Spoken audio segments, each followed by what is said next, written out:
What up guys, this is my deck profile for Cosmos. I'm going to do my build, so if you enjoy it, leave a comment on the video and just ask me what server decks you want me to do. I'll do my fluffles and everything else, but we'll get onto it. So let's start with the basics of Cosmos of Tin Can. Tin Can's effect: when it's on the field, it can be banished like all of our pilots to special summon one level 2 or higher for each pilot that's different levels. But the second effect, if I pay 500 life points in the end phase, I can pick 3 random Kozmo cards from my deck, and my opponent randomly picks one. Pick one, the one that's picked goes to my hand, the other 2 go to the graveyard. So it's quite the big searcher in the deck. 2 Varm Girl, say she's good for level 3 plays, and when she does inflict battle damage, I can add 1 Kozmo card from deck to hand. So it's another good researcher if I do damage. It's also good for just getting level 3 plays off.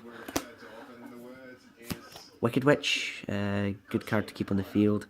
If I'm waiting for a card and I need to keep her on the field, say for any particular reason, I'll use her effect to pay 1,000 life points just to her not to be destroyed. I know it's a lot to ask, but sometimes that one turn to keep less monster on the field is good. As well as keeping Good Witch on the field, because her effect is I pay 500 life points, I can target a monster on the field my opponent controls and set it face down, so it's good as well. And it's good with Wicked Witch to make level 4 plays as well. 1 Strawman. Strawman's effect, I target one of my banished Kozmo monsters, pay 500 life points and special summon it, but it's destroyed at the end of the turn, which is quite good because I use this effect if I have a Dark Destroyer banished. I just use this to bring it back and just take for game. I also run 3 Sour Trooper that a lot of folk don't use or don't like. I like him for level 3 plays, and plus his effect of paying 1,000 life points to target a psychic monster, a Kozmo monster in my graveyard special summon it. So it's good to run into to get Farm Girl back, just to have level 3s to run into. As well as itself, I just usually get 2 of them in the field and just level 3 into something. Anything that's level 3 is good. So we'll go on to the ships. Of course, I run 3 Dark Destroyer. Great effects. When it's normal special summoned, I can pop a card in the field. Can't be targeted by my opponent's card effects, so stuff like Mirror Force and that just don't affect that at all, because it does target them. Or anything that really targets them, not to shift Mirror Force targets and everything, you know it. But it's good, and when it's destroyed, I can special summon a level 7 or lower Kozmo monster. It's the same for all ships, they can special summon Kozmo monsters 1 level lower than themselves, which is really good. Bar Eclipse, which is now the next one, Dark Eclipse. Eclipser. Can't be targeted by card effects, the same as Dark Destroyer. When this card's in the field, if a trap card's activated, I can banish a Kozmo monster and negate it and destroy it, which is really good. And if this card's destroyed, the only thing is, when this card's destroyed, I can add, say, Dark Destroyer, because it's 1 level lower, but it has to go in my hand, which is the downside for Dark Eclipser, why it's only run at 1. I run 3 Slip Rider, because when you special or normal summoned, I can pop a spell trap on the field, which is really good, because it just takes out some field spells or Skill Drain or whatever sitting in the field stopping me. I can just pop them all. I don't think, never mind Skill Drain, because that would just be stupid. But yeah, it's really good, plus level 5 plays. I play 1 Forerunner. It's a 20 beater, it's just there in the field to sit and kind of just be annoying, because it's powerful. It's effective 1,000 life points plus every standby phase is really good as well, especially if I'm running low and I'm needing to pay off effects like Sour Trooper or Tin Can. I'm just needing to play those effects. This guy really gives me the life points back for them. I also play 1 Max C. It's just so if I'm playing Burn the Best, Pep, Draco Pals, anything like that, anything that uses pendulums as well, it just gives me the pluses that I can use against them. So we'll go into the spell cards now, that's Stinger Monsters. So I play 3 Kozmo Turn.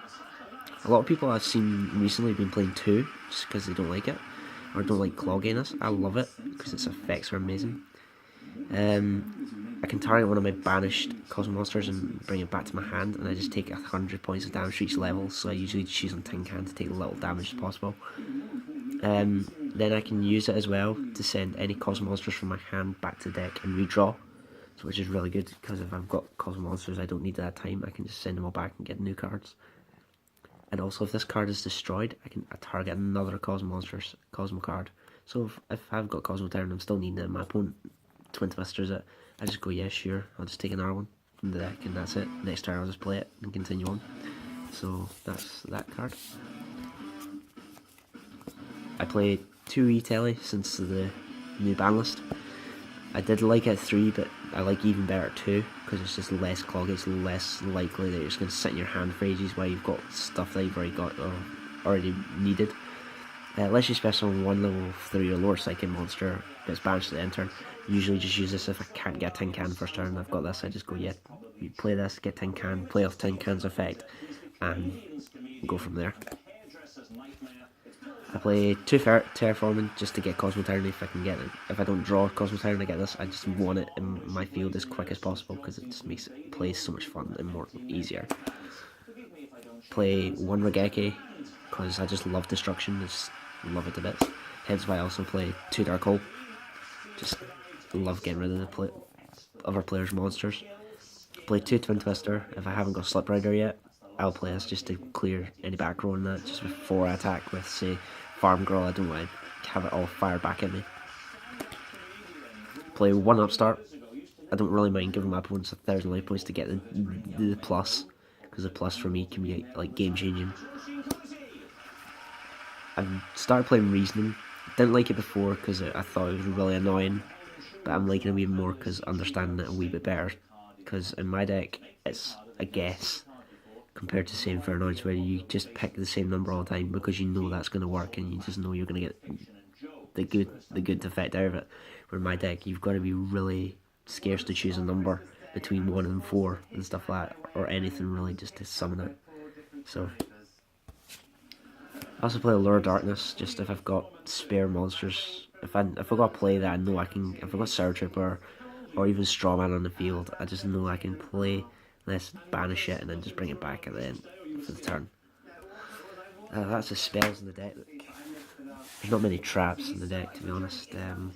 It's more monsters and spells, but there's a couple of traps that are really good. So I play 3 Call the Haunted, of course, just so as soon as Dark Destroyer hits the graveyard from Tin Can's effect, if I need to, I'll just flip this and get it back. Or as well as other Kozmo monsters. Play 1 TT, because I love destruction as well. As much destruction as possible. And I also love Oasis of Dragon Souls. It's basically a 4th Call the Haunted. It summons a monster in defense mode as a worm monster. So it just makes it easier to get cards back for their special summon effects. So that's all the trap cards. Like I said, not very many.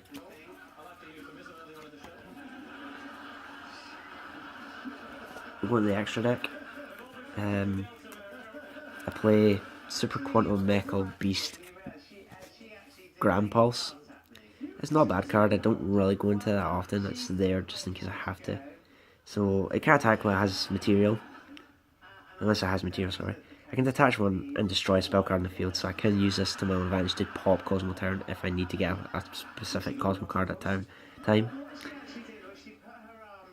And I don't really use its Super Quantum effect because I don't play Super Quantums in the deck. I've got number 47 Nightmare Shark.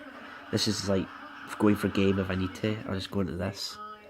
So when it's special summoned, I can attach a level 3 water monster. Don't really need that effect because, God, there's no waters in this deck.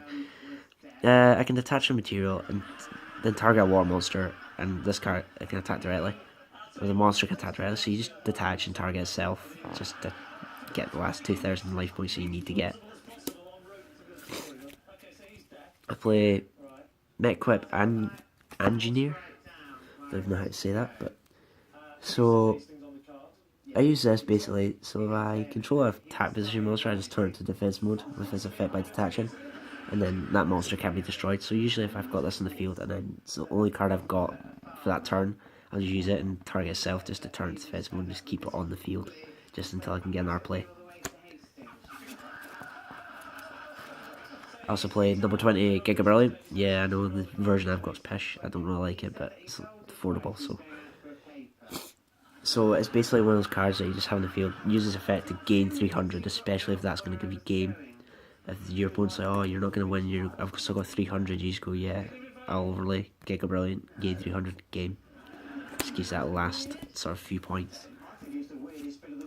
Abyss Dweller, everyone knows what Abyss Dweller does. It's also another target for Nightmare Shark for a second effect. But when this card's in the field, all water monsters gain 500 attack, so Super Quantum Beck and number 47 gain the effect of 500. And plus, I can detach one XP material from this card, and any effects I activate from my opponent's graveyard can activate, so I can get this guy in the field and stop like Burn the Abyss playing off their effects in the graveyard, or at least 2 if I use their effects, which is just really good to stop kind of even for like a turn. It puts them back. Carboy, just usually it's a way to make people scream at game, because as soon as it's in defense mode, detach, damage 800, next turn damage another 800, and that's it basically. Usually you just play that just to wind up your opponent, especially if you don't like them. On Arc, just if they've got a big beater, say we're playing against Draco Pals and they've got Ignister on the field, I can't get a Kozmo monster on the field, I've got 2 that I can't just use yet. I'll get Honor Arc on the field, just take the monster and just shut down their play. Another good way of using this is on Odd Eyes, because they get their big dragon out, you just go Silent Arc, target, take, and then it just annoys them. It's an annoying card as well. Castel, Sky Blaster Musketeer. Everyone really uses these 3 sort of cards now, even the Pistola as well. Detach 1, send the card back to the hand. Or no, sorry, set it to face down, defense position.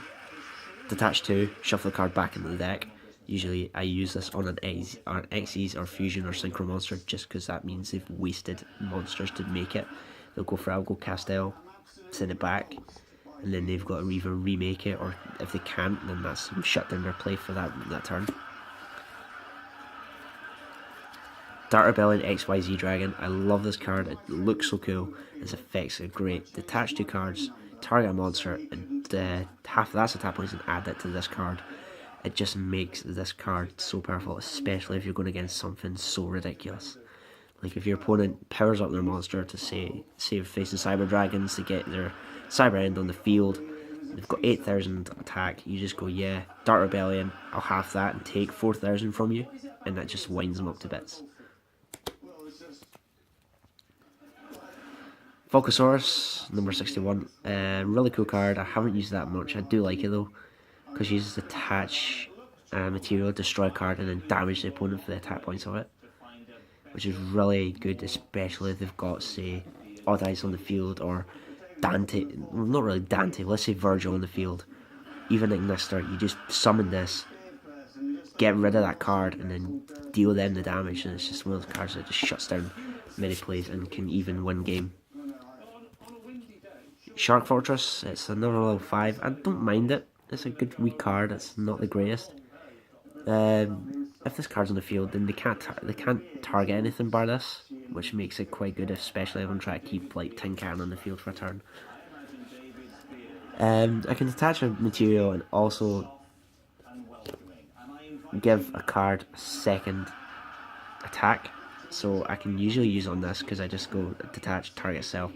That's 4,800, especially if I'm attacking directly. That's a lot of damage to take in one turn, which isn't too bad. Cyber Dragon Nova, I would have Infinity in this extra deck as well, but I can't afford it because I'm poor, as many people know. But I don't mind. I don't mind playing with other cards because it's more fun. Nova's effects I don't really use because I don't use Cyber Dragons in the deck, so it's just basically another level 5. It's 2,100. It's not too bad of a beater. It's basically, if I've got 2 Slip Riders, I've used their effects, I can't do anything. I'll make Nova and just, it's a bit fun, you know. Castello Pleiades, pretty cool looking card. I like the look of it. I liked it for a long time. It's one of those cards that you just get on the field to basically compulse stuff. Because Pleiades effect, you detach and send the card back to the hand, so you use it on XCs, Synchros and Fusions, because you just go, yeah, send that back, and then they go, oh well. So it's one of those cards, and plus it's 2,500, so it's a good beater as well, same as Cyber Dragon Nova and Fortress. You just have them on the field just in case you need them. Number 23, Lancelot, Dark Knight of the Underworld, newer card. I haven't really had a chance to use it, but I do like it because it does attack directly while it has materials. So as long as you don't detach, then you just attack. If this card inflicts battle damage as well, you can target one of your opponent's monsters and destroy it. So it's one of those cards that you just attack directly over everything and just pop their monster just to be annoying, which I love being, as many people know and love about me. Plus, if a spell trap card or a monster effect's activated, I can just detach and negate it, which isn't bad for its direct attack effect, but sometimes you have to take the risk. And the last card is number 38, Hope Harbinger Dragon Titanic Galaxy, which is one of the weirdest names I've ever seen for a card, but I love it. This card basically takes stuff to be annoying, because if a spell card or effect is activated, you just negate it and equip it to this, so it gives it more materials. And also, if this card declares an attack, you just attach a material to make their monster attack position. So if, say, like, you're going against Ghost Tricks, which is a really bad example because I used to play Ghost Tricks, but just say you're going against Ghost Tricks, they play Lantern, you just get this in the field, you just activate this effect, ditch one, ditch your material, turn that to attack mode, that has literally no attack points, and you're just basically wiping it on, which is really good. And if this card's destroyed, then if I say I had both these guys in the field, if I had Pleiades and number 3, and he got this guy off the field, this card's effect,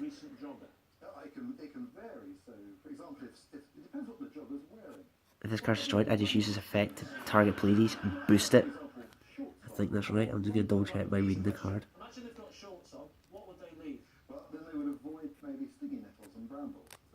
Sorry, no, I've read that, done that wrong. If Pleiades is destroyed, I can target this. I can detach and boost it with Pleiades attack, so 5,500. It's quite good. And that's it, guys. That's the Kozmo deck. If you like these videos, then please leave comments. And if you want to see other deck profiles, I will do them. It may be through DevPro, but if I've got the cards or if I've got this certain deck, I will do the video. So thanks, guys. See you later.